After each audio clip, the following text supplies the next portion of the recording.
Pemirsa, Kabupaten Sika menjadi salah satu wilayah terdampak cukup parah akibat gempa besar yang mengguncang Flores, Nusa Tenggara Timur. Untuk mengetahui bagaimana penanganan pasca gempa di sana, kami sudah terhubung dengan Bupati Sika, Juventus Primayoris Kago. Selamat sore, Pak Juventus. Selamat sore, Mbak. Selamat sore. Baik, terima kasih sudah bergabung. Pak Bupati, bagaimana kondisi terkini warga terdampak dan apa kebutuhan yang paling mendesak yang saat ini harus segera dipenuhi oleh pemerintah daerah? Baik, terima kasih Mbak. Jadi kondisi hari ini di Kabupaten Sika pelan-pelan berangsur membaik, tetapi memang angka pengungsi terus sedang kita data. Kita sedang mau kemudian mencari data yang lebih valid sehingga pasokan atau distribusi bantuannya tepat sasaran. Saya mau menceritakan sedikit bahwa memang kondisi paling parah itu di Kecamatan Palue. Dia satu kecamatan yang pulau sendiri, yang memang di sana betul-betul terdampak dan terisolir. Saya kebetulan baru pulang malam tadi, 2 hari saya di sana, meninjau langsung di desa-desa di sana. Ada beberapa desa yang masih terisolir. Puji Tuhan, komunikasi dan dukungan yang baik itu dari BNPB, dari Kementerian PU, dari kepolisian, semua pihak, dari perhubungan, semua pihak yang tidak bisa kami sebutkan satu persatu. Akhirnya kemudian per sore tadi kita sudah mobilisasi kapal dalam hal ini untuk kemudian mengangkat alat berat ke Kecamatan Palue supaya bisa membersihkan daerah-daerah yang longsor. Sehingga kemudian jalur distribusi bisa segera kita jalan. Lalu yang berikut, upaya-upaya penanganan juga sudah kita lakukan. Listrik yang sebelumnya mati sudah kita komunikasikan dengan PLN. Ada beberapa wilayah yang sudah dinyalakan kembali. Telekomunikasi juga demikian. Tinggal nanti alat beratnya sampai malam hari ini. Besok kami pastikan setelah dikerjakan semua, longsornya sudah dibuka. Berarti jalur atau konektivitasnya bisa jalan sehingga distribusi bantuan terhadap camp-camp pengungsian secara mandiri di sana bisa kita lakukan. Meskipun memang perlu kami sampaikan bahwa kondisi di sana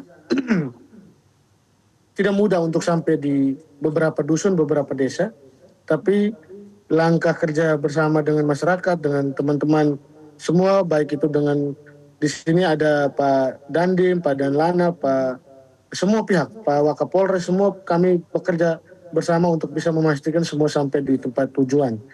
Lalu yang berikut kami mau sampaikan juga, Bu, sebenarnya bantuan datang luar biasa ke Kabupaten Sika, tapi ada beberapa hal yang saya minta mungkin saya sampaikan di sini yang betul-betul menjadi kebutuhan dari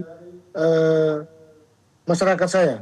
Yang pertama, tenda keluarga ukuran 4x6 sekitar 1000-an unit, tenda dom keluarga 500-an unit, tenda regu 200-an unit, velbed 500-an unit, kasur lipat 1000-an unit, genset kecil 500 unit, genset sedang 250 unit, lampu LED 15 watt sekitar 20 unit, kipas angin 500 watt 20, terpal 4x6 500 unit, terpal 8x12 400 unit, kids box higienis 20 unit, selimut 2000 lembar.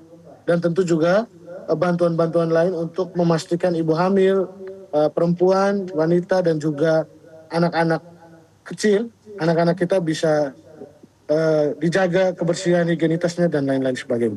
Jadi ini kebutuhan-kebutuhan kita hari ini, tetapi langkah dari kami, tim Posko Pusdalop Kabupaten Sika, BPBD Kabupaten Sika bersinergi dengan semua pihak, sampai sore hari ini terus memastikan bantuan-bantuan yang ada di Kabupaten Sika kita salurkan pada masyarakat kita. Kita tidak mau masyarakat kita merasa lapar, merasa haus pada kondisi hari ini. Jadi itulah kondisi langkah-langkah yang sudah kita lakukan dalam proses penanganan gempa di Kabupaten Sika. Terakhir tadi, Wakil Menteri Perhubungan datang dan sore ini kami sedang mempersiapkan diri kedatangan Kepala BNPB untuk koordinasi terhadap bagaimana penanganan kita ke depan. Saya pikir demikian. Meskipun gempa beruntun tetap terjadi, tetap ada di Kabupaten Sika. Gempa susulan masih tetap ada sampai sekarang. Saya pikir demikian, Mbak.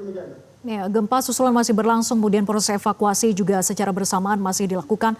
Apa kemudian kendala terbesar, Pak, yang dihadapi pemerintah kabupaten dalam penanganan bencana ini, khususnya terkait dengan akses logistik dan juga komunikasi dengan wilayah terdampak? Tadi seperti yang saya sampaikan bahwa puji Tuhan di 3 hari pertama sangat terbatas, tetapi komunikasi kita lakukan sehingga akses yang tertutup sekarang sedang diupayakan untuk eh, dibantu oleh Kementerian PU dari kepolisian untuk dibuka aksesnya sehingga jalur bisa sampai di desa-desa yang terisolir. Lalu yang berikut adalah kami juga mendapat dukungan berupa helikopter yang standby di Bandara Sika sehingga bisa kemudian melalui bandara melalui helikopter kita bisa support ke daerah-daerah yang agak susah jangkaunya melalui laut atau melalui darat. Kita ngobrol tapi Bu, tadi baru dengar bunyi Bu, lagi terjadi gempa susulan lagi melalui alat deteksi dari BMKG. Jadi memang kondisi sekarang butuh tetap dukungan uluran dari pemerintah pusat, sekolah-sekolah kami rusak, fasilitas kesehatan kami banyak yang rusak termasuk rumah sakit. Bahkan Bu, saya mau sampaikan bahwa kami hari ini sejauh ini belum berani berkantor di kantor bupati dan kantor DPRD serta beberapa instansi lainnya karena memang terpapar.